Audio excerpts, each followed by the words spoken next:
بسم الله الرحمن الرحيم. متابعينا الأفاضل، طابت أوقاتكم بكل خير، والسلام عليكم ورحمة الله وبركاته. حلقة جديدة من حلقات برنامج فاسألوا أهل الذكر نستأنفها وإياكم، ومن يصحبني في هذه الحلقة فضيلة الشيخ الدكتور حسن سلمان. أهلا وسهلا بكم فضيلة الدكتور. أهلا وسهلا، مرحبا بك وبالمشاهدين، وعودة حميدة، وكل عام وأنتم بخير. حياكم الله وأنتم بخير وصحة وسلامة. انقضى شهر رمضان، أعاده الله علينا وعليكم بالخير والمسرات، وتقبل الله منا ومنكم صالح الأعمال. حلقتنا لهذا اليوم تحت عنوان ماذا بعد رمضان، ولعلنا نبدأ شيخنا بسؤال: كيف يمكن للإنسان أن يستمر على نفس مستوى العبادة والقرب من الله سبحانه وتعالى التي حازها في رمضان؟ الحمد لله رب العالمين، والصلاة والسلام على رسول الله الأمين وعلى آله وصحبه أجمعين. أما بعد، بطبيعة الحال الناس ليسوا سواء في حماسهم واندفاعهم وتقربهم إلى الله سبحانه وتعالى. فكان من السلف رضوان الله عليهم من يقول: والله لو قيل أن الموت سيأتي بعد ساعة ما كان لي معه مزيد عمل. يعني بالنسبة له البرنامج زي ما يقول ملان يعني. وآخرين تجد أن المسألة تتفاوت عندهم، فبعض الناس يعني يكون مندفعا في رمضان ويقبل على الأعمال ويتوب إلى الله سبحانه وتعالى ويقلع عن المعاصي، ولكن قد يرجع القهقرة بعد ذلك عندما يخرج شهر رمضان الذي صفدت فيه الشياطين وفتحت فيه أبواب الجنة وغلقت فيها أبواب النيران. لكن حتى يكون الإنسان على استقامة من أمره وعلى اهتداء، كما قال الله سبحانه وتعالى: وإني لغفار لمن تاب وآمن وعمل صالحا ثم اهتدى. قال العلامة ابن بطة بأن المراد من قوله ثم اهتدى أي لازم على السنة ولازم على الاستقامة، وهكذا. فالمطلوب أن الإنسان يتوب إلى الله سبحانه وتعالى ويعمل الصالحات ويجتنب المحرمات، ثم يحرص قدر الإمكان أن يكون مهتديا. وهذه سبحان الله لعل ذلك من لطائف قول الله تبارك وتعالى: في كل صلاة نحن نقول اهدنا الصراط المستقيم. فكأنما نحن ندعو الله سبحانه وتعالى بالثبات والاستمرار والديمومة وعدم الانقطاع. فإذا ما وجد الإنسان أنه والله تراجع عما كان عليه في رمضان، دل ذلك على أن هنالك خلل في الهداية وخلل في الاستقامة والعياذ بالله.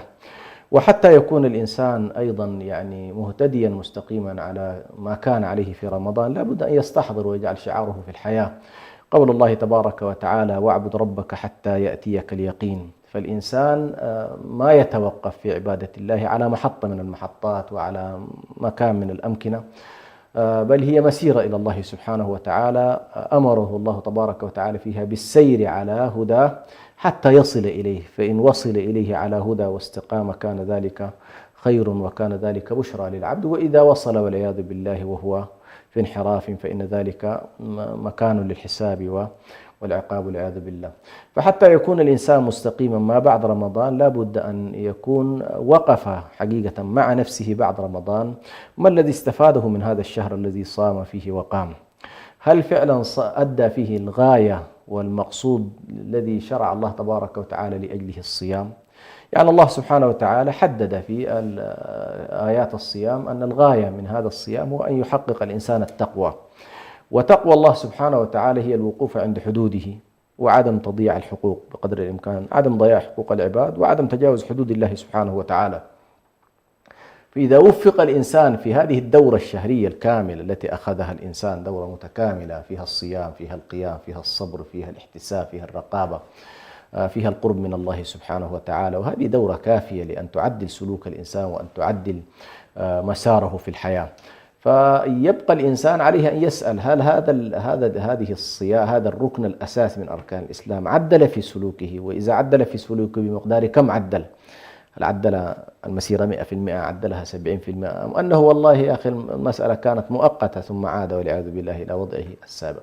فلا بد السؤال الأول حتى نستمر على أو وضعنا ما بعد رمضان هو أن نسأل: هل والله حققنا مقصود الشارع من الصيام؟ هل حققنا تقوى الله سبحانه وتعالى؟ وتقوى الله سبحانه وتعالى أن تجتنب محارمه وألا تنتهك حقوق العباد وألا تعتدي عليهم، لأن التقوى دائما ما أؤكد أنها في مقابل العدوان على حدود الله أو العدوان على حقوق العباد. فإذا كان الإنسان خرج من رمضان وقد عدل سلوكه وهنالك محطات يختبر فيها الإنسان نفسه. فمثلا أعطيك نموذج بسيط لآية حقيقة لها دلالاتها الكبيرة جدا، ووضعها الله تبارك وتعالى في السياق الذي وردت فيه هو ما بين نهاية آيات الصيام وبداية آيات الحج. الله سبحانه وتعالى يقول: ولا تأكلوا أموالكم بينكم بالباطل وتدلوا بها إلى الحكام لتأكلوا فريقا من أموال الناس بالإثم وأنتم تعلمون. هذه الآية كثيرا ما كنت أتساءل ما الذي يجعل هذه الآية تكون لوحدها تتكلم عن المعاملات المالية وعدم أكل أموال الناس بالباطل، وهي قد وضعت بين ركنين أساسيين، بين ركن الصيام وركن الحج. لاحظ في ذلك ربط كبير ومهم جدا في هذه المسألة، أن الشعائر التعبدية لا بد أن تؤثر في الحياة المعيشية، ولا بد أن تؤثر معنا في الحياة المعاملات. يعني أنت تصلي ما بعد الصلاة هنالك معاملات، أنت تصوم ما بعد الصيام هنالك معاملات، أنت تحج ما بعد الحج هنالك معاملات. فهل تنعكس هذا الاختبار؟ هل انعكست شعائرك التعبدية على معاملاتك أم أنها لم تنعكس؟ والمحك هنا المعاملات المالية على الأقل كنموذج الآن. هل والله أنت لا زلت تستمر في أكل أموال الناس بالباطل، لا زلت تلف وتدور في الأسواق، لا زلت تأكل أموال اليتامى ظلما، لا زلت مثلا تتحين الفرص لأن تحصل مالا حراما، لا زلت أنت تأكل الربا، لا زلت أنت لا تتوقف عند البيوع المحرمة، أم أن السياق اختلف عندك وبدأت الآن تنحو منحا جديدا؟ فهذه أول لا بد منها حتى نقول نحن والله نستقيم على المسار في المرحلة إن شاء الله القادم. فالاستحضار الدائم للغاية، غاية الصيام، أن والله غاية الصيام هي التقوى. شرع الله لي حتى أصلح نفسي، حتى أحقق التقوى، حتى أقف عند الحدود، حتى أجتنب المحرمات. فإذا كان والله لم تستطع هذه المسألة فأنت يعني بذلك قد وقعت في إشكال كبير جدا. وبالتالي نقول ما بعد فريضة الصيام هو هذه التساؤلات الكبرى: سؤال التقوى، سؤال الشكر لأن الله تبارك يقول لعلكم تشكرون، سؤال الرشد لأنك الله عز وجل أورد فيها قضية لعلكم ترشدون، سؤال المراقبة لله سبحانه وتعالى. هذه التساؤلات الكبرى حقيقة التي تعبر عن الغايات الكبرى للعبادات. إذا وقف الإنسان فيها فإنه بإذن الله سبحانه وتعالى سيستمر في ما بعد رمضان، لا يكون على الأقل كما كان حاله قبل رمضان. يعني على الأقل شهر رمضان أثر في شعائره، أثر في علاقته مع الله، أثر في علاقته مع عباد الله، أثر في استقامته وصيرورته إلى الله سبحانه وتعالى. وبذلك إن شاء الله يمكن للإنسان أن يستقيم ويواصل في عبادة الله سبحانه وتعالى. جميل. شهر رمضان هو شهر الصيام، والصيام فيه واجب وفرض. ماذا ما بعد رمضان والصيام، صيام النوافل، وما هي الأيام المستحبة وما إلى ذلك؟ أحسنت. طبعا الشريعة بشكل عام أحاطت معظم الفرائض بمجموعة من النوافل، لا تكاد تجد فرض من الفرائض ليس له نوافل تحيط به، لأن الله سبحانه وتعالى يوم القيامة الحساب الذي تنجو به أو تهلك هو الواجبات، هذا الأصل. وهنالك المحرمات محاطة بمكروهات، نعم، والواجبات محاطة بنوافل. جميل. هذه هي. فالله عز وجل حتى لا تصل إلى المحرم وضع لك مجموعة من المكروهات، فإذا اجتنبت المكروهات جعلت بينك وبين المحرمات مسافة. جميل. كذلك الواجبات حتى لا تتركها أحاطها الله بمجموعة من النوافل، فإذا حرص الإنسان على النوافل دل ذلك على أنه حافظ على على فرائضه. ثم يوم القيامة هذه الواجبات يقول الله سبحانه وتعالى مثلا أول ما يحاسب عليه العبد الصلاة، يقول انظروا في صلاته، نظر في صلاته، فإن وجد في صلاته خلل قال انظروا في فرائض الصلاة، ثم قال انظروا في نوافل صلاته فكملوا فرائضه. جميل. طيب نفس الطريقة الآن في الصيام، أنت صمت شهر رمضان، أحاط الله سبحانه وتعالى هذا الصيام بنوافل قبلية في شهر شعبان وغيره، ونوافل أحيانا سنوية أن الإنسان يؤدي نوافل الصيام، وكذلك أحاطها بنوافل بعدية. فعندنا مثلا الآن في شهر رمضان صمنا كما تفضلت شهر رمضان، يبقى هنالك مجموعة من النوافل، وأهم نافلة ربما يعني يحتاجها الإنسان في كنوافل ما بعد رمضان هي نافلة الست أيام من شوال. لكن بالنسبة بشكل عام النوافل المتاحة أمامنا، واحدة منها الآن عندنا نافلة الستة من شوال اللي هي يمكن أن يبدأ فيها الإنسان بعد العيد مباشرة. عندنا 3 أيام من كل شهر كان يحرص عليها النبي صلى الله عليه وسلم، وهي أيضا من الأيام الفاضلة والمستحبة والمندوبة، يعني كل التي نتكلم عنها ليست واجبة، يعني هي من النوافل التي يستحب فعلها، وعندما نقول يستحب ويندب فمعنى ذلك يثاب فاعله ولا يعاقب تاركه بالكل كما يقول الشاطبي. يعني الترك الكلي نفسه مشكلة عند الإمام الشاطبي خلافا للآخرين، يعني أن تترك النوافل تماما هذه إشكالية عند الإمام الشاطبي، يقول أن ذلك خلل في الكلي، خلل في الكلي، لكن هو عرفها يرى فيها التحريم. هو يقول لا يعاقب تاركها بالجزء إذا تركها يوم بعد يوم كذا، لكن ترك النوافل كلية أو ترك نافلة بعينها بالكلية يدخله الإمام الشاطبي في منطقة على الأقل تكون محظورة وفيها إشكال، أقلها في الكراهة. فهنا نحن نتكلم عن نوافل الصيام، فالذي مثلا تماما لا يقبل على أي شكل من أشكال النوافل في الصيام بعد رمضان، هذا عند الإمام الشاطبي محل إشكال، لأنه لم يتركها بالجزء بل تركها تركها بالكلية، وهذه إشكال. فعلى كل نحن عندنا 6 أيام من شوال، عندنا 3 أيام من كل شهر وهي 13 و14 و15 اللي هي تسمى بالليالي البيض. عندنا كذلك في كل أسبوع يوم السبت ويوم الخميس، هذا يوم ولد فيه النبي صلى الله عليه وسلم، وهذا يوم ترفع فيه الأعمال إلى الله سبحانه وتعالى. عندنا كذلك عاشوراء ويوم قبلها اللي هي تاسوعاء، هذه أيضا من الأيام. عندنا العشر من ذي الحجة، هذه أيام فاضلة ونصت عليها كذلك نصوص كثيرة جدا. عندنا كذلك يوم عرفة الذي أخبر عنه النبي صلى الله عليه وآله وسلم، اللي هو قال عنه بأنه يكفر الله به سنة ماضية وسنة مستقبلة، وعاشوراء يكفر الله به سنة ماضية.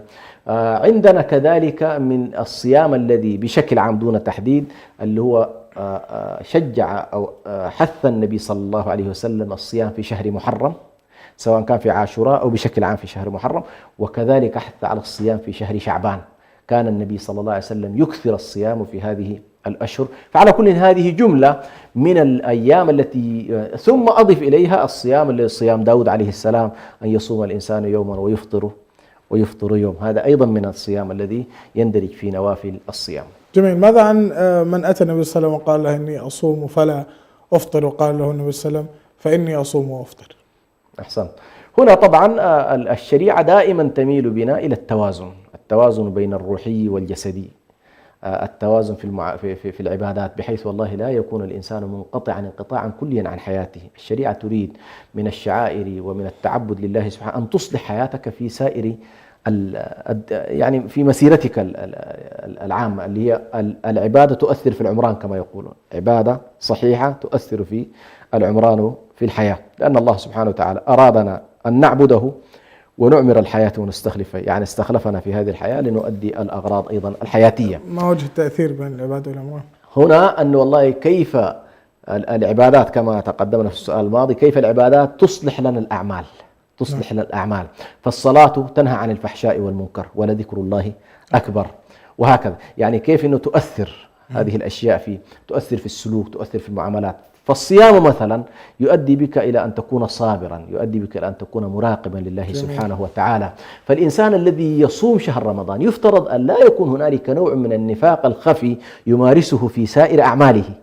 لماذا؟ لأنك أنت في دورة الصيام كنت الرقابة الإلهية عليك صارمة ولا أحد يراقبك، المسألة بينك وبين الله سبحانه وتعالى، تراقب وقت دخول الفجر، وتراقب لحظة الأذان، وتراقب اليوم كله، وهل أدخلت ماء أم لم تدخل ماء، تسرب إليك ماء. هذه الرقابة الدقيقة جدا، كيف أنك تنقلها إلى إلى المعاملات حتى ترصد حركة التحليل والتحريم، كما أنك كنت حريص في الشعائر، هل أنت حريص في المعاملات؟ هل أنت أيضا بنفس المنطق أنه والله ألا يدخل عليك مالا حراما، ألا يدخل عليه، أو ألا تنتهك عرضا محرما، أو ألا تغتاب شخصا بريئا، أو ألا تفتئت على شخص، وهكذا. هذه كلها نعم. من الأشياء المؤثرة على كل في حياتنا. فالشاهد هنا هؤلاء الذين جاءوا إلى النبي صلى الله عليه وسلم أراد بعضهم أن ينقطع تماما، أنه يصوم ولا يفطر. هذا وصال في الصيام. النبي صلى الله عليه وسلم نهى عن ذلك. فأقصى ما أباحه النبي صلى الله عليه وسلم هو صيام داود عليه السلام، وهو أن تصوم يوم وتفطر يوم. ولذلك بعض أصحاب النبي صلى الله عليه وسلم كان يسأل النبي عن الصيام، فكان حتى هذا لا يفضل، يعني لا يحثهم على يوم بعد يوم، كان يقلل عليهم ويخفف عليهم قدر الإمكان. فكان يقول أحدهم: أجد قوة في نفسي يا رسول الله، فيبيح له إلى أن يصل مستوى يوم بعد يوم. فلما يكبر به السن وهو قد ألزم نفسه، وهنا طبعا نحن عندنا من الناحية الأصولية أن الشخص الذي يلتزم أمرا مستحبا تركه مكروه. عجيب. أيوه، فرق بين شخص لا يصلي قيام الليل وشخص كان يصلي ثم ترك. هذا الذي لا يصلي نقول والله هذا يفعل خلاف الأولى. أما الشخص الذي كان يصلي ثم ترك فهذا وقع في إيه؟ في المكروه. هذا في أي مذهب؟ أو في هذه في علم الأصول بشكل عام. في علم الأصول في التعامل مع هذه، خصوصا عند الشافعية مشهورة هذه المسألة. كيف إنه والله المستحب عندما تقوم به وتلتزمه، عندما تتركه يتحول إلى مكروه في حقك، ليس مكروه. نعم.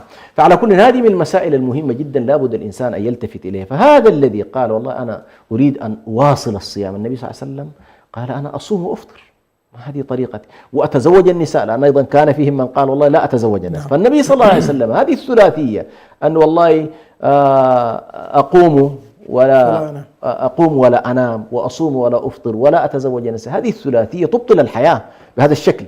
الذي لا يريد أن يتزوج ولا يريد أن ينقطع عن صلاته فهو دائم الصلاة ودائم الصيام. طيب أين الحياة؟ من الذي سيقوم عليك؟ من الذي سيتصدق عليك؟ أم أنك ستعتمد على الآخرين؟ هذه لا يريدها لك الشارع. هذه كلها من القضايا التي أراد النبي صلى الله عليه وسلم بإبطال هذا التوجه الذي يصلح ربما لفرد أو فردين في المجتمعات أو لبعض الأفراد، لكنه لا يمكن أن يصلح تشريعا عاما للأمة كلها. جميل. هذا بالنسبة للصيام. ماذا عن القيام أو صلاة التراويح لمن أراد المداومة عليها مع آليتها بعد رمضان؟ طبعا بالنسبة للقيام، النبي صلى الله عليه وسلم وأصحابه كان في بداية أمرهم لما قال الله سبحانه وتعالى لهم: يا أيها المزمل، وقال: يا أيها المدثر. نعم. كان سبحان الله هذان النداءان، النداء الأول يا أيها المزمل قم الليل إلا قليلا نصفه أو انقص منه قليلا، ويا أيها المدثر قم فأنذر. لاحظ، قم فأنذر هي حركة الدعوة، أن الإنسان يتحرك في الدعوة، لكنها كانت مسبوقة بإيه؟ يا أيها المزمل قم الليل إلا قليلا. فكأنما قيام الليل له علاقة مباشرة ومؤثرة في الدعوة إلى الله سبحانه وتعالى. لماذا؟ لأن الله قال: إنا سنلقي عليك قولا ثقيلا. هذا القول الثقيل هو هذه التكاليف الدعوية، هذه الأمانة التي تحملها هذا الإنسان، هذه الأمانة التي أشفقت منها السماوات والأرض والجبال وحملها هذا الإنسان الضعيف. هذا الضعف لا بد أن يجبر بالاستعانة بالله، لا بد أن يجبر بالتوكل على الله، لا بد أن يجبر بصلة خاصة مع الله. أجمل أنواع الصلة مع الله هي هذا النوع من الأعمال اللي هو قيام الليل. طبعا كما أن الصيام يؤهلنا لصيام النوافل، كذلك القيام الفرائض النهارية تؤهلنا لقيام الليل. هذا القيام الذي يخلو فيه الإنسان مع الله سبحانه وتعالى ويناجي ربه جل جلاله، لا ينبغي أن تنتهي العلاقة به في شهر رمضان. لا شك.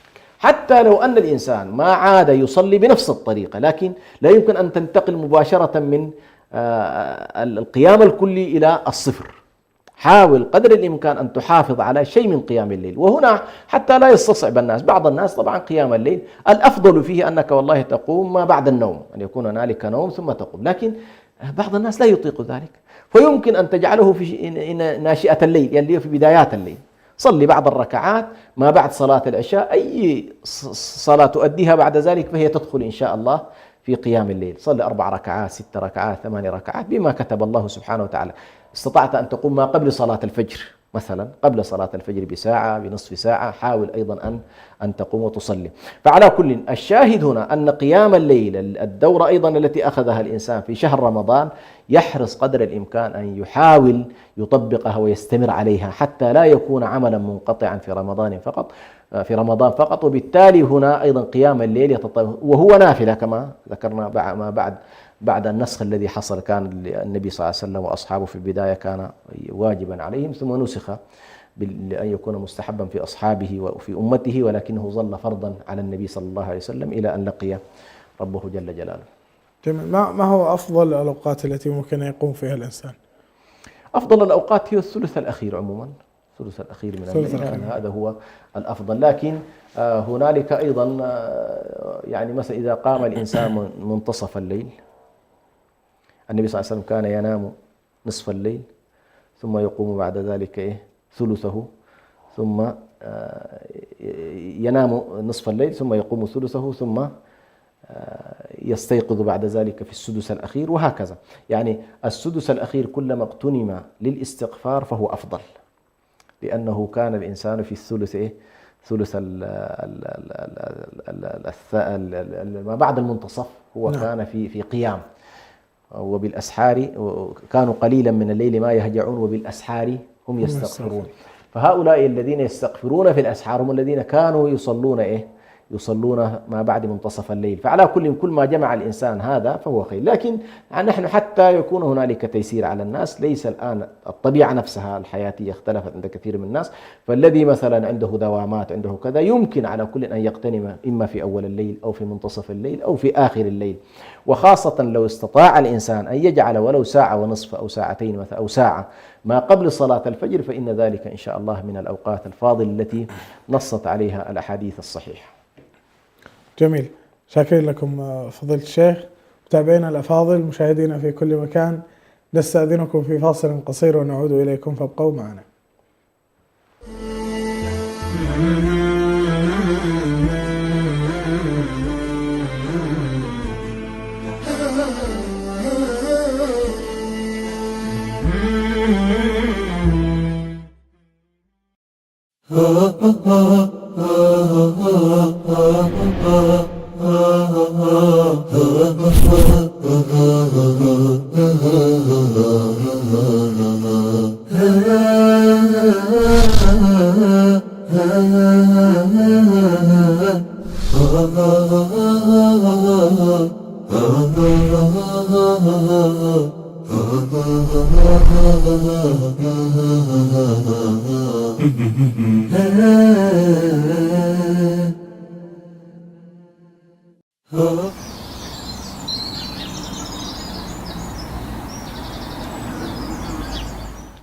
الصحابة رضي الله عنهم خرجوا من مكة إلى مدينة مهاجرين، خرجت عوائل، لكنهم أين نزلوا؟ نزلوا في بيوت الأنصار. بيوت الأنصار كانت جدا متواضعة وكانت صغيرة، بل بعض الأنصار كانوا فقراء. عاشت تلك الأسرتين في تلك البيوت، جلسوا شهر، شهرين، 6 أشهر. لكن ما الذي يلفت النظر هنا؟ الذي يلفت نظرك أنه لم تحصل في هذه البيوت أي مشاكل أسرية، لا بين الأطفال ولا بين النساء ولا بين الرجال. أتدري لماذا؟ لأن المهاجرين حينما هاجروا يبتغون فضلا من الله ورضوانه، والأنصار يحبون من هاجر إليهم. إذن هذه البيوت بنيت على الإيمان وعلى المحبة، وهذا يولد النقاء والصفاء والتعايش والأخوة. تفهم من هذا يا أخي أنه لا يمكن أن تستقر داخل بيتك وأسرتك ويكون بيتك من البيوت المطمئنة إلا إذا كان فيها الإيمان وبنيت على هذا الدين وعلى المحبة. فاللهم نسألك رضاك والجنة.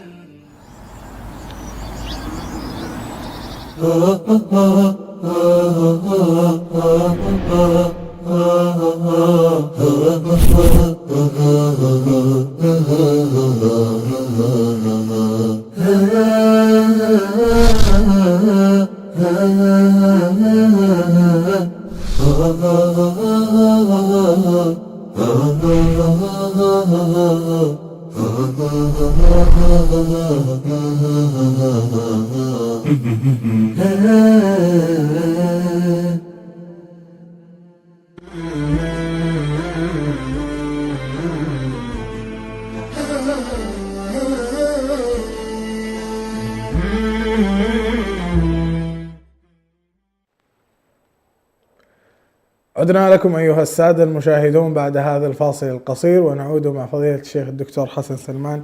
أهلا وسهلا بكم دكتور. أهلا، حياكم الله. دعنا ننتقل بالحديث إلى موضوع محدد، وهو صيام الست من شوال. متى فرض وما حكمه الشرعي مع الدليل لو تكرمتم؟ نعم، بالنسبة لصيام الست من شوال حقيقة لم أقف على تاريخ معين نعم لبدايته، لكن الثابت في صحيح مسلم عن النبي صلى الله عليه وسلم أنه قال: من صام رمضان ثم أتبعه بست من شوال فكان كصيام الدهر، كان كصيام الدهر. وبالتالي هذه هي مشروعية هذا النوع من الصيام، وهو أن النبي صلى الله عليه وسلم حث على هذا النوع من الصيام، وله ارتباط مباشر بصيام رمضان، ومنسجم عموما كما ذكرت أنا بقضية النوافل البعدية في عموم الشعائر. هنالك عبادات مسبوقة بنوافل، كذلك هنالك صيام يعني يعقبه نوافل في شهر شوال. وطبيعي كذلك أن تكون هذه الحالة تأتي مباشرة ما بعد الفريضة، فالشهر شهر شوال والشهر المباشر. وإن كان هنالك من أهل العلم من اعتبر أن المراد بها أنه والله ما يأتي المهم ما بعد رمضان، يعني منهم حتى من وسع الدائرة ليدخل خارج شوال. لكن على كل خلينا الآن نحن في شهر في شهر شوال، يعني شهر شوال هو الشهر الذي نص عليه النبي صلى الله عليه وسلم، وهو ظاهر الحديث أن الإنسان يصوم هذه الأيام في شهر شوال. فهذا دليلها على كل ما ورد عن النبي صلى الله عليه وسلم في صحيح مسلم: من صام رمضان ثم أتبعه بست من شوال. فسنيته ومندوبية هذا الصيام واردة في هذا الحديث الذي ثبت عن النبي صلى الله عليه وسلم. نعم. والحكمة هي كذلك أنه من النوافل البعدية. الحكمة على كل أن ينظر إلى موضوع النوافل، هذه واحدة. الأمر الثاني لعل هو ما نص عليه نصا، لكن أخذه العلماء من عموم اللي هي الحسنة بعشر أمثالها. الحسنة بعشر أمثال. فنحن صمنا شهر رمضان، والشهر يعتبر قلت 30 يوم، 30 في 10 ب 300 يوم. فكأنما ليكون الإنسان صام سنة كاملة بقي له 6 أيام بواقع الحسنة بعشر أمثالها. فكأنما الذي صام شهر رمضان لم يكتمل عنده صيام الدهر بمفهوم بهذا الاعتبار. فكأنما أراد النبي صلى الله عليه وسلم أن يلحق 6 أيام من شوال، ليكون بعد ذلك الإنسان كأنما صام دهره، أي صام سنة كاملة، بحكم أن الحسنة بعشر أمثالها. ولذلك أبو هريرة كان دائما أبو هريرة فيه نكتة وفيه مزحة، ورجل زي ما يقول حبوب يعني. فلما يأتي إلى مكان يقول لهم في البداية: إني صائم، ثم إذا وضعوا الطعام أكل معهم. فقالوا له: كيف تقول إني صائم؟ يقول: لقد صمت رمضان ثم أتبعته ب6 من شوال، فأنا صائم الدهر كله. ولذلك سبحان الله هذه أيضا واحدة من اللفتات على كل أن الحكمة من هذا الصيام أنه النافلة من النوافل تحرس بها الفرائض. الأمر الثاني أيضا فيه كأنما صام الإنسان السنة كلها، بمفهوم أن الحسنة بعشر أمثالها. جميل. هل هنالك شروط يجب توفرها لصيام الست كالنية أو ما شابه؟ طبعا أهم شرط في صيام 6 من شوال هو أن اليوم الأول لا يدخل فيه. أول أيام يوم العيد. نعم. يوم العيد هذا أهم شرط، لأنه يحرم الصيام في هذا اليوم، ولذلك يمكن بعد ذلك على كل أن عند بعض المالكية يكره كذلك التعقيب المباشر، يعني الإنسان ما يبدأ مثلا من اليوم الثاني والثالث، يترك شيء من الفاصل لأيام العيد حتى لا تتصل على كل النافلة بالفريضة بشكل يرتاب معه ربما بعض الناس بأنه، أو يفهم بعض الناس بأنها متصلة بالفريضة، فهي منفصلة على كل عن شهر رمضان. الأمر الثاني موضوع النية، لا يشترط فيها التبييت. الإنسان النية مشترطة في أي عمل يقوم، إنما الأعمال بالنيات، ولكن الفرق بين نية الفرض ونية النافلة، يشترط في الفرض أن تبيت النية ليلا. جميل. لا بد بالليل يكون خلاص عزمت على أنك تصوم. بالنسبة للنافلة مثل الستوت، أحيانا تكون أنت نسيت مثلا، ثم وأنت خارج لصلاة الفجر تذكرت أنه والله اليوم مثلا تريد أن تصوم وأنت ما أكلت ولا شربت، تعزم من هذه اللحظة. طبعا هنا يأتي السؤال، إلى متى تستمر الحالة؟ يعني إلى متى أنت لو ما كنت ناوي؟ فقيل مثلا إلى الزوال، يعني إلى ما قبل صلاة الظهر مستمر، أنت ما أكلت ولا شربت إلى الساعة 11:30 12، يمكن أن تنوي ما تواصل في صيامك، لأن النبي صلى الله عليه وسلم كان يصلي صلاة الفجر ثم يعود إلى أهله يسألهم طعاما، فلما لا يجد شيئا يقول اللهم إني صائم فيواصل. فالنافلة عموما فيها تيسير في قضية النية، ما دام أنك لم تأكل يمكن أن تواصل النية في هل هناك ضابط وقتي محدد يعني للنافلة منها؟ قلت إلى يستمر إلى ما قبل الزوال. هذا في الست ولا في النوافل عموما؟ نوافل عموما غير الفرائض، هذا وضعها. يعني يمكن للإنسان أن لا ينوي ليلا ثم يصبح الصباح ولم يأكل ولم يشرب ويتذكر أنه هذا اليوم الاثنين فيقول أريد أن أصوم فيواصل صومه. على كل موضوع النافلة فيه تيسير في موضوع النية، بخلاف الفريضة فيها أنه لا بد الإنسان أن تكون النية قبل طلوع الفجر. وهل هناك نص على هذا؟ نعم، هذه فيها نصوص على كلنا. لا صيام لمن لم يبيت الصيام من الليل. في الفريضة لا بد الإنسان أن ينوي ليلا، يبيت الصيام من الليل. نعم. لكن في النافلة في تيسير على كل، وثابت ذلك عن النبي صلى الله عليه وسلم كما قلت لك، يصلي الصبح ثم يعود ويسأل أهله ثم لا يجد طعاما فيقول اللهم إني صائم، وهكذا.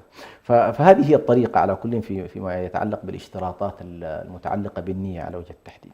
جميل. ماذا عن تقديم أو من يقدم صيام الست على قضاء شهر رمضان، على قضاء ما فاته من شهر رمضان؟ يعني هل يجب في هذا الترتيب مثلا أو شيء؟ طبعا هي هذه من القضايا حقيقة التي اختلف فيها العلماء اختلافا واسعا، وأنا في رأيي في النهاية لا نضيق واسعا. من أخذ بالقول الذي يرى المنع بأن الإنسان يبدأ بالقضاء لأمرين، وهذا الذي أقول به بشكل عام أنا عندما أسأل، أن تقديم الفرض أولى من تقديم النوافل. نعم. هذه واحدة. والإنسان دين الله سبحانه وتعالى في الفرائض أولى من أن تذهب إلى النوافل، مهما قارنت النوافل فلن تكون أفضل من الفرائض.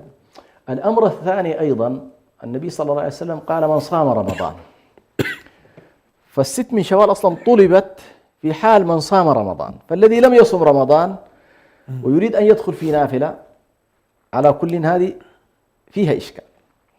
فالأفضل للإنسان أن يصوم فرضه، وإذا عليه قضاء في رمضان يبدأ بالقضاء، وإذا لحق بعد ذلك واستطاع أن يصوم فبها ونعمت، وإذا لم يستطع فلا يكلف الله نفسا إلا وسعها. لكن هنالك من يذهب إلى القول الثاني، وهو أن والله القضاء موسع، والله تبارك وتعالى قال في عدة من أيام أخر في موضوع القضاء، ولكن هنا نحن أمام نافلة مؤقتة، وهي محددة بشهر معين على القول الذي يعني سائد الآن.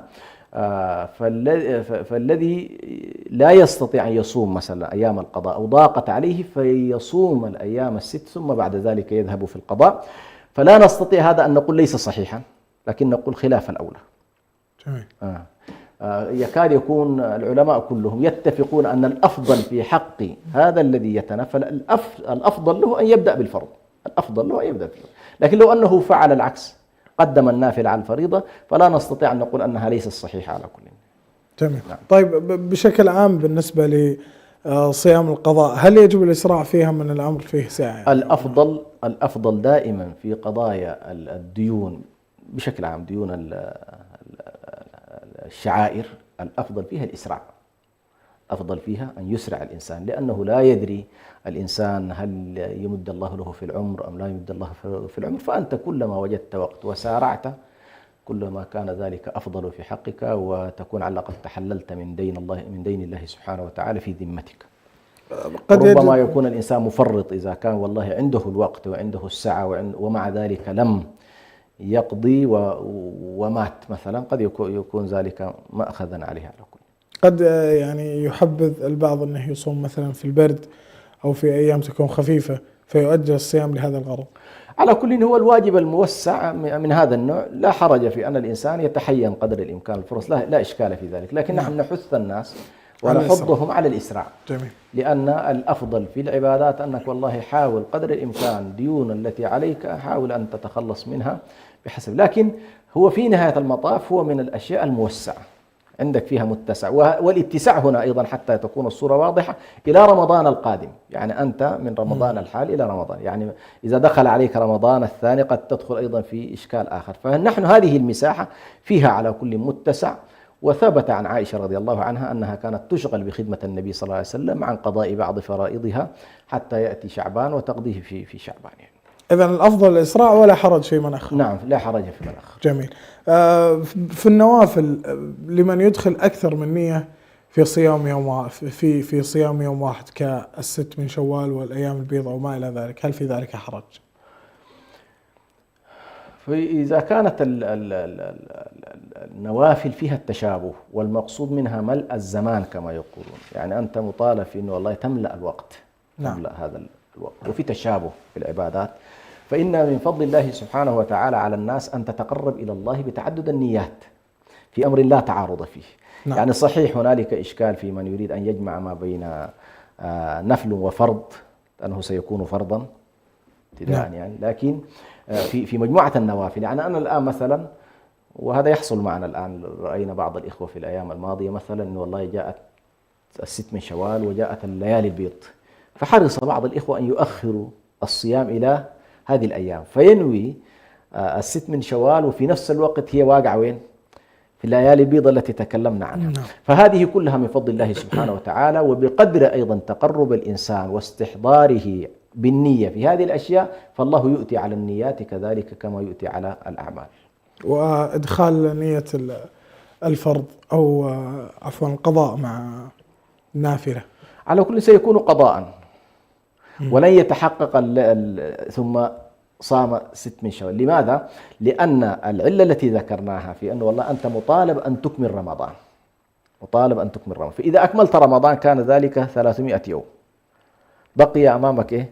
ثم أتبعه، أي بمعنى كأنما مقصود أن يكون هنالك إتمام لرمضان ثم إتباع له ب6 أيام حتى يكون الإنسان قد صام الدهر.